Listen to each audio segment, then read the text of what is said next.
L'équipe de France a réussi son entrée dans cet Euro 2021 par la meilleure des manières. Du jeu, du spectacle, un gros match de football contre l'Allemagne et ça présage de très bonnes choses pour la suite. L'homme du match, Paul Pogba, Paul la pioche, Paul la bille, Pogba, il nous a encore fait rêver, tu nous as encore régalé Paul. Tu as concassé du milieu allemand ce soir, tu as été impressionnant, comme d'habitude entre les lignes. Que dire, ça devient une habitude. Tu as été à l'initiative du premier but français concédé par les Allemands. Cet amour de passe, cette sucrerie pour Lucas Hernandez. Un peu comme face à la Croatie en 2018 pour Kylian Mbappé. Tu as été impressionnant, c'est dingue, hein, accompagné de Kanté et d'Adrien Rabiot.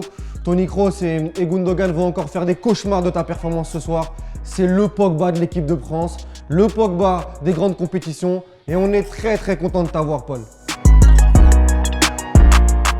Un autre top côté français, parce qu'il y a eu des tops, on doit se satisfaire de la performance de l'équipe de France. C'est Raphaël Varane qui a tenu la baraque derrière avec son ami Presnel Kimpembe. La même chose pour Lucas Hernandez ou même Pavard, ils ont été très costauds. Parce que les Allemands ont fait quand même une grosse deuxième mi-temps. Et j'ai trouvé Varane, alors qu'il ne nous rassurait pas tant que ça avec le Real Madrid ou même avec l'équipe de France sur les derniers matchs, très solide dans l'anticipation, dans le calme. Il nous a même fait 2-3 montées incroyables, balle au pied. Le Rafou qu'on aime, le Raphaël qu'on aime, et on l'espère l'avoir jusqu'au bout avec cette équipe de France. Il y a un mec dont on parle pas beaucoup, qui est souvent critiqué aussi, mais il faut le féliciter ce soir, c'est Adrien Rabiot. Pas le plus spectaculaire, hein, à l'image de ce qu'a fait N'Golo Kanté, parce que N'Golo Kanté a été aussi énorme. Le milieu à 3 de l'équipe de France a réussi une très grosse performance. Je les ai trouvés même au-dessus de nos 3 de devant, Griezmann, Mbappé et Benzema, qui par moments ont été brouillons. Et Adrien Rabiot, faut en parler, il a été énorme, un peu comme face au Portugal en Ligue des Nations. Il a été utile dans ce que recherche Didier Deschamps. Il s'est projeté et puis même il a récupéré énormément de ballons entre les lignes, des ballons qui auraient pu faire mal côté allemand. Voilà, grand Adrien Rabiot, on se posait la question Tolisso, Rabiot, ce soir il a conforté sa place. On va commencer avec l'Allemagne parce qu'il y a 2-3 flops à ressortir bien évidemment. À commencer Serge Gnabry parce que j'ai trouvé très timide dans ce poste de numéro 9, ailier, où ça a beaucoup permuté avec Havertz et Müller. Bien entendu, il n'est pas le seul parce que Havertz a aussi été fantomatique. Müller aussi, je ne l'ai pas trouvé incroyable. Mais voilà, Gnabry, on en attendait un peu plus. Il était chez lui à Munich, comme Thomas Müller. Il a été sorti très tôt par Joachim Löw. Et ce soir, j'ai été un peu déçu de son apport côté allemand.